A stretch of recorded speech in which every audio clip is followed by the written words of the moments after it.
Welcome to Building My Legacy podcast. This podcast is designed for leaders and entrepreneurs who want to leave a legacy and will provide strategies that focus upon key elements for legacy creation, determining your desired impact and its benefit, increasing your legacy's reach by engaging key stakeholders, planning, prioritizing, and executing.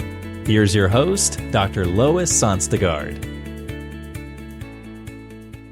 Welcome, everybody, to today's podcast, Building My Legacy podcast. I have with me today Tom Connally. Tom is an experienced leader, a strategist, and a change agent with proven performance, leading, building, fixing organizations by creating a culture of performance. And Tom, that does not do justice to who you are and what you have done. Tom comes out of the Naval Academy. He has a long family tradition of being in military. Both his parents served in World War II. His daughter continues that legacy and is serving with the Navy as well today. He has had 30 years of experience building teams and looking at how do you excel in performance when really your job is life and death. You either do it right or somebody suffers some severe consequences. So, Tom, you are very involved in working in developing leadership, and you've done it with small groups. You've done it in groups up 3,500 probably and more. You've done it with smaller budgets, big budgets, $2.5 billion or more. You have insights that you have developed as a result of that, and you have published a book, Becoming a Leader, Roadmap for My Daughter, an Aspiring Leader. What a gift to your daughter. So if you would just start, please, by telling us your journey. How did you get here? Why the book? What is it you're passionate about? And what is it that you would like our audience to know? Well, thank you, Lois. Thanks for having me on today. Thanks for what you're doing here, reaching out to leaders and helping people. This is what I've been doing for a long time, and it's my mission.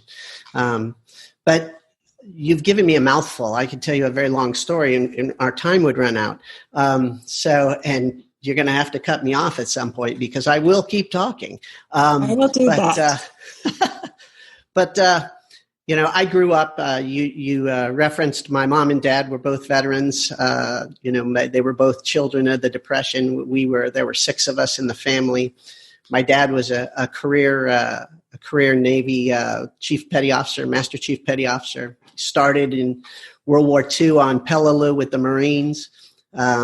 And he stayed for 30 years, and he and my mom were a great team.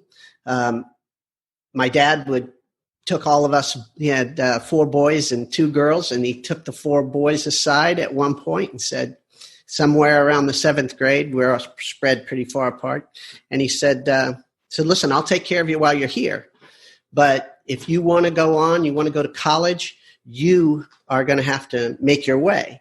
And so you need to do well in school, scouts, sports, and church. And I said, okay, so school, scouts, sports, and church. That's where our focuses were. And we didn't move a lot when I was young, but my dad and mom moved a lot when my brothers and sisters were young, and and we became a very tight-knit group. And my dad was deployed. My mom was chronically ill with asthma, and she died when I was 12. But my brothers and sisters ran the house pretty much, and they became my mentors. And my dad was the icon. My mom was while she was around, she was the patriot. And my brothers were mentored me, and my dad was the icon. This is the example. And so I grew up, and by the time I was by the time I was 7 years old, I could cook and clean and sew on a sewing machine. And I knew how to do a lot of things. And my dad would always say, give it 110%. Whatever you do, give it 110%. So by the time I was thinking about high school, college, etc., I was looking at my brothers, and two of them had gone to the Naval Academy. One was a Marine officer, having gone through NROTC. And I said, I want to be like those guys. I'd been following them around my whole life, playing baseball, whatever it was, in scouts and all those things. And so I knew what the path was. My dad used to say, by the time you left for the Naval Academy, son, you had spent 17 years as a seaman apprentice. The word apprentice strikes a note, and I didn't really realize what that meant until I really started writing this book. But what had happened was I had been apprenticed into the idea of leadership. All of these things, my dad would say, whatever you do, you're going to lead. And so I saw where my brothers went. I saw what they wanted to be and do. And I thought, I want to do that. So I went off to the Naval Academy. But at the Naval Academy, I realized that hard work wasn't enough. I needed to learn how to work smarter too. And what I really identified was this cycle of study, action, reflection, and refinement. And I said, because everything you do in the military, that becomes a standard. Wherever you go into a new job. You're standing on a new set of yellow footprints in front of a new platoon or a new battalion or whatever it is, a new desk job, and you don't know that job until you're in it. You know what it's supposed to be. You know what it might look like. You know how it was maybe in somewhere else where you did it. But every organization has its own life cycle, its own culture. And that's just true in the civilian industry. It's also true in the Marine Corps. And so there's these some people might call them microcultures, but every organization has its own life, its own heartbeat. And so here I am at the Naval Academy, and I'm learning this. I get out in front of my first group of Marines, and I look at them, and I realize I don't know as much as I thought I did. And this cycle becomes one of how quickly can you make it? How quickly can you do these things to learn from your mistakes so that you can move forward? So if you're doing those things and you're learning these things, you're not learning them all from a book. You can't. No book, my book, anybody else's book is going to make you a great leader or just make you a leader. There's a lot of people who put different definitions on a transformational leader, transcendent leader, whatever it is. I just say a leader. Because I think a leader is someone who helps their people to achieve. Fundamentally, he or she uses the tools they have, the actions they have to cause their people to transcend to something greater than themselves. So you got to stand there and you go, you know what? This isn't about me. It's about them. And so, but you're learning these things at a cyclic rate, very, very quickly. And sometimes it's very small things. But when you look around, you say, how do I get there? How do I get the right solution? Well, in the Marine Corps, you're very fortunate. You have all kinds of people senior to you and staff NCOs and non-commissioned officers that have been around longer than you.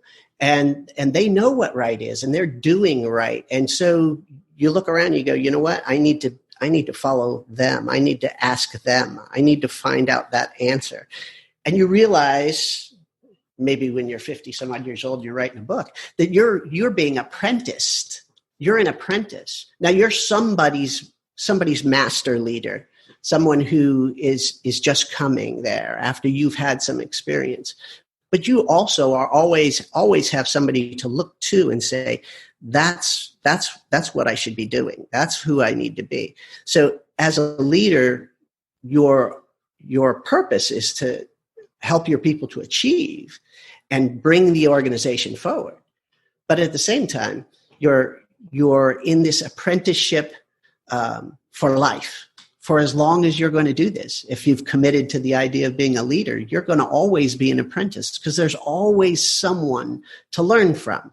There's always someone who's better than you. And there's always someone that is looking to you. So you're a master and an apprentice at the same time. So here I was, a young lieutenant, not knowing all those things, but I had great leaders around me and great people that understood these things. And so I said, I'm going to do what they're doing. And sometimes you go, you know what? I can do that better. I know this is better. I'll do that. And sometimes you look up and you go, wow, I don't want to be like that guy. And you go, okay, let's remember that. Don't do that. So it's a continual apprentice. And I think leadership is an apprenticed vocation. There's so many nuances to leadership. Every, like I said, every organization, every industry, every place that you go, as if you've committed to the idea of being a leader, you're in a little different situation. You have to adapt. You have to be what the organization needs. You cannot be the same leader in every organization or every place. And so it becomes very interesting. And as I moved up, I was given other opportunities to command and do other things besides the artillery. And those were great opportunities. And unfortunately, in 2001, when I was standing in the Pentagon, somebody flew an airplane into my office space. And so I said, you know what? Now is not the time to leave. And so I stayed around until they told me I couldn't play anymore. So, that happens. You get statutory limitations. And so here I am. I said, where can I do this? I got out. I went to work for some people for a couple of years, a couple of great companies, kept finding myself in the same place of building teams, helping people figure out their organizational dynamics, helping young leaders to do things. I said, I'm just going to start my own business here and see if I can help people to improve their performance personally, professionally, spiritually, and physically. See where that goes. And so here I am.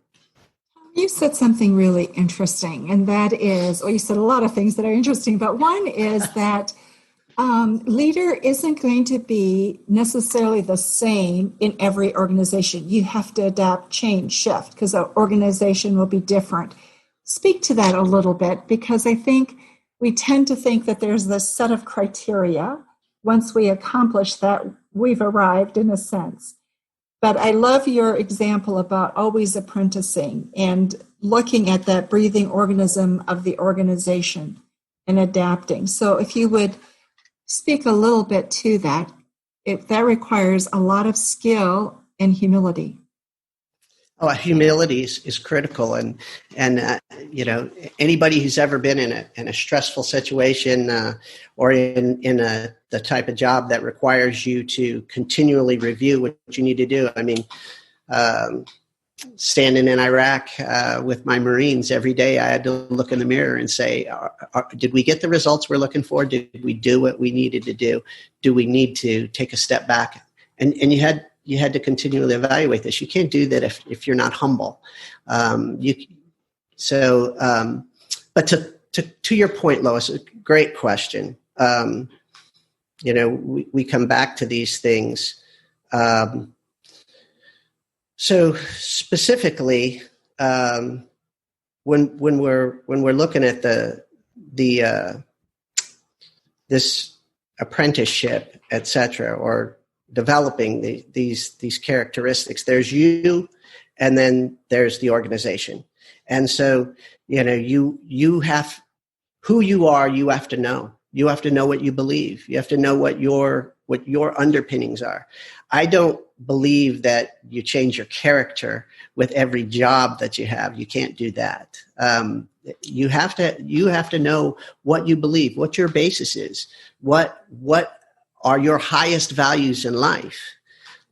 What are those things that drive you forward, and not only drive you forward, but cause you to make rational decisions, and evaluate where you are at any time of the day, or any situation that occurs. Sometimes you're offered a position, and that position is counter to what your highest values are. If you If you're going to take a job that you know is going to be counterproductive to your family, and your family is your highest value, then don't take that job. Now that would all be in the circumstances of all the things that support that. God love my wife. She has followed me around for 27 years, and, fantastic woman, a nurse.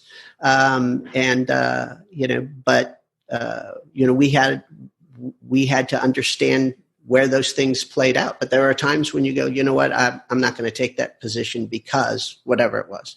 When we decided to go to Okinawa, I said, what do you think? She said, let's go someplace where we can take the kids and they can enjoy life overseas someplace. And that was an opportunity to go do that. But so there's you, and there's all that you believe and who you are, your character. That character can be plugged in anywhere. It is how you go about leading that has to take into account what your organization is and what the circumstances are that surround that organization. It could be your strategy, it could be your dynamics of how you're organized. It could be a whole plethora of things. And so when you're a leader going in to look at something like that, you always got to look at, say, what are we being successful? If we are, then what are we doing right? And then, okay, where can we improve? Because if you're not improving, you're going backwards. And so you got to look at it. If you're not being successful, then maybe your hands are more full. What are we doing wrong? What do we know that's wrong? But you're conducting an analysis of that organization every time you walk into it, every time you walk into a new job, whatever it is. What are we doing right? What are we doing wrong? What's my mission? How am I organized to do this? Who are my people? How do they perform? Are those all the right people for those right things? But as a leader, so that's a competency thing, right? That's being competent. But this being competent, not just as a leader, you also have to know something about your industry and something about the company and something about those people. You have to get to know those facts and those people to understand what it is you need to do. And some organizations or some situations may require you to be a more hands-on leader, at least until you can get the organization to a point where you're not doing those things anymore. Other people are doing those. You can delegate more, conceivably. You may walk into an organization as being highly successful. Why would you want to mess with success? But you need to look at those things. And then of course, you also want to, if you're developing a culture and organization there, you need to bring your people in and say, and they're the ones that are answering your questions. What are we doing right? What are you doing wrong? I've had many a mentor who said, the leadership is in the questions that you ask. So if you ask good questions, you'll get good answers. If you ask bad questions, you get bad answers. We used to have a saying on recruiting duty, if you ask for contracts, you'll get contracts. If you ask for new recruits, you'll get new recruits. If you ask for phone calls, you'll get phone calls, right? So that means the recruiter will spend all his time making phone calls, not thinking about or trying to bring in a new recruit. So the question is, what is it that you want, and what are you trying to create? And those are the questions that you have to ask. But it always, I think, comes back down to what's your mission and what is your organization and your organizational dynamics, the people, how you're structured, and how they do business. Sometimes it's processes. But so you have to develop these two pieces as a leader. You develop your character fundamentally, and you have to develop that on top of that those leadership tenets and ideas that you take forward, no matter where you go. Those are your, integrity. Things like integrity and ethical conduct and those kind of things are fundamental. They don't change when you go to someplace else. But you also have to be competent in whatever it is you do. If you're a CPA, then you're highly competent as a CPA. If you're in the IT industry, you obviously need to know about IT and how those things and how your industry works. So you have to develop both of these things. You can't ignore one or the other. And we've all heard the issues of, you got the great leader who's very dynamic and bold and can go do whatever it is, but he doesn't know anything about the organization, right? And you don't get a good result out of that. At the same time, you can have someone who's extremely technically knowledgeable, knows everything about it, but has terrible people skills and is, or maybe doesn't have any ethical or moral basis, and therefore is continually changing his position on a variety of things. Always with the idea that your purpose is to bring your people forward and improve the organization. And leaders don't get to choose what kind of leader they are. They get to choose who they are, but they don't get to choose what kind of leader they are. If they choose the job, they have to be that person. So they have to choose to be the leader that's needed for that situation. Exactly. Yeah. Exactly. Which is what makes leadership difficult, because there isn't a cookie cutter. Correct.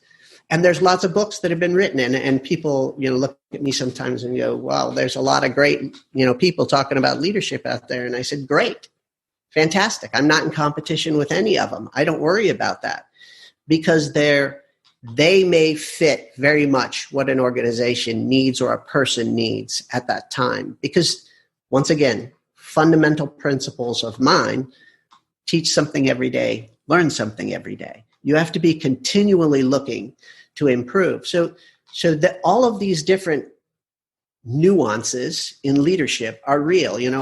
I wrote this book. It's only 100 pages long, right? Because I started off writing it and I kept having to cut myself back going, this is going to be like 4,000 pages long and I'm never going to finish it. And that's not really what my daughter needs, or an aspiring leader. They need something that says, hey, what are the basics? Where do I start? How do I begin this journey forward? And how do I learn these things? And so it was, it's like writing a long letter, right? I mean, was it Lincoln that said, I didn't have time to write you a short letter, so I wrote you a long one? I might be misquoting that, but nonetheless, it's the same thing. You try to write a short book. It's not, it wasn't easy from that standpoint, but it was very much aimed at that first level, because every level thereof or thereafter, builds on the previous one, and it's a little bit different. If you have 1,000 people, that's a little different job than 50 or 5.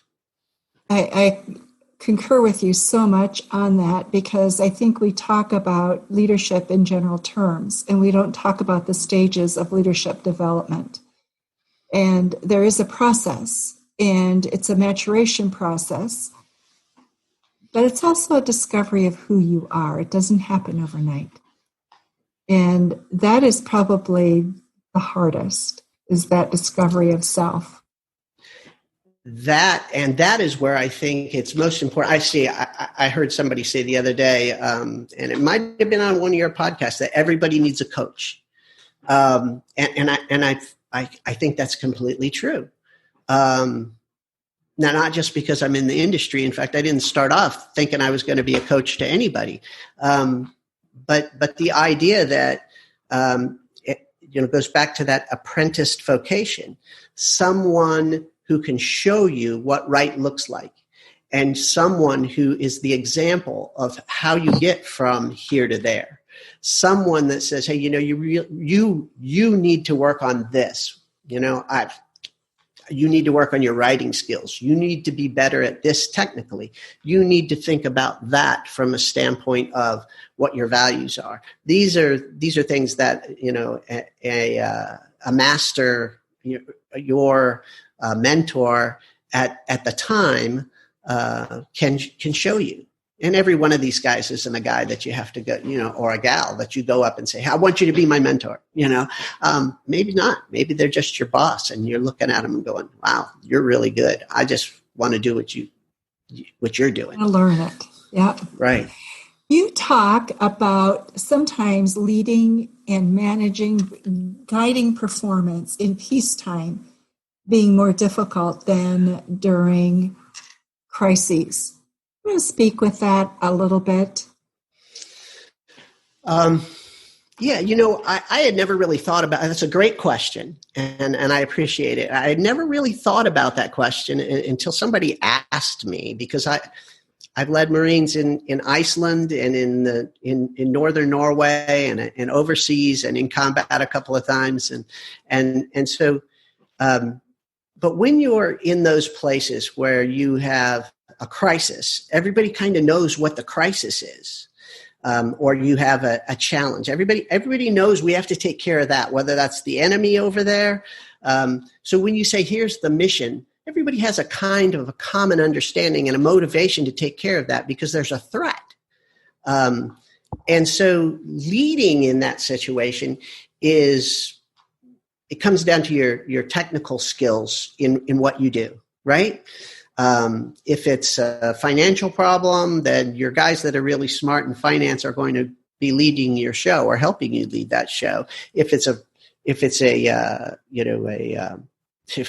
military problem, then it becomes one of tactics and techniques and procedures, doing it what you're trained to do, and that may be the case. But everyday leadership in especially in peacetime is much more nuanced. Everybody has a need for leadership, and if you have an organization that everybody works in a cubicle, those people aren't there's not 50 people standing out in front of you, or 500 or 1,000. They're not standing out in front of you every day saying, go that way, or here's the mission. Their mission is to do whatever their part is of that company or that organization. And that's what they're doing every day. And they have to be motivated. They have to be given opportunities to achieve. They have to be shown where the mission goes. And that requires much more energy from the leader, to tell you the truth. When I was a lieutenant, captain, et cetera, you had a formation 3 times a day. You had one in the morning and one at noon and one in the afternoon. And this is where we're going. This is what we're doing today. Here's how we're going. Let's go do it. And that's great. That's easy. That's easy, or easier. I mean, you still have the idea that you have to take care of all these people. But when you're working in an office, or in a spread out area doing routine tasks every day, because it's very mundane, and it requires people to understand how important they are, where they're going, what is the outcome, what happens if they don't do what they should do, how do they move forward. They still need to know that you care. I talk about something in my book called Going the Extra Mile. And going the extra mile is about taking care of your people. Would you bring them coffee in the middle of the night when they're standing post, observing the other side of the berm for insurgents? If you do, you just won their loyalty forever, conceivably, right? And so likewise, if one of your employees is having a problem at home, or in their personal life, or in their work life, or in some aspect of their daily routine, do you care enough to listen, to help? Are you willing to expose yourself enough to the idea that you have to have a relationship with these people? You have to develop a relationship with every one of them. Much harder to do in the mundane. When you're out in the dirt and you're living in a crisis someplace, and you're all sharing that space together, those are relationships that run very, very deep. Veterans take care of veterans, and I used to tell my Marines, listen, when you get home, stay in touch with your buddies, because nobody saw the same war that you saw. what you saw was right here. And the guy sitting next to you saw pretty close to the same thing.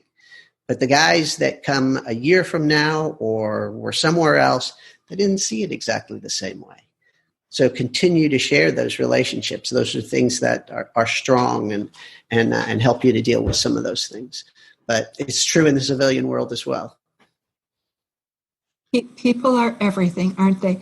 Tom, this has been fascinating, and our time has gone really, really fast. Last thoughts that you want to leave with the audience, things that we haven't covered, that you're passionate about, that you think are so important. Please share your wisdom. I would just summarize here and say that leaders must be what their organization needs. You have to make a commitment to it. Being a leader is a commitment to a lifestyle, to the way you're going to do business. Yes, you have to be technically competent in your industry, but you have to be the person and that causes your people to want to achieve, to move forward. And that means that you have to be what the organization needs, what your people need, not who you want to be. And that's the tough part. That's the tough part. It is the tough part. And I think the other part that you spoke about that I think is so beautiful is that leadership is an apprenticed vocation. It's really, you have to keep learning. You have to keep growing. And you never arrive, not as long as you're breathing. No, ma'am. You get up every day, but that's why I say, get up every day, teach something every day, learn something every day, and you will continue to move forward. Then you can be competent and go the extra mile and own the mission. And those things will cause you to be successful. Thank you so much for your time today. And those of you who are listening to Building My Legacy podcast, thank you for listening to us.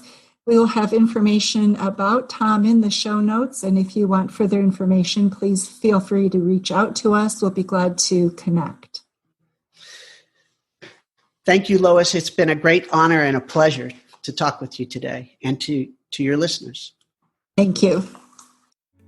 You've been listening to Building My Legacy podcast with Dr. Lois Sonstegard. To book your appointment with Dr. Sonstegard, visit www.buildtomorrow.com.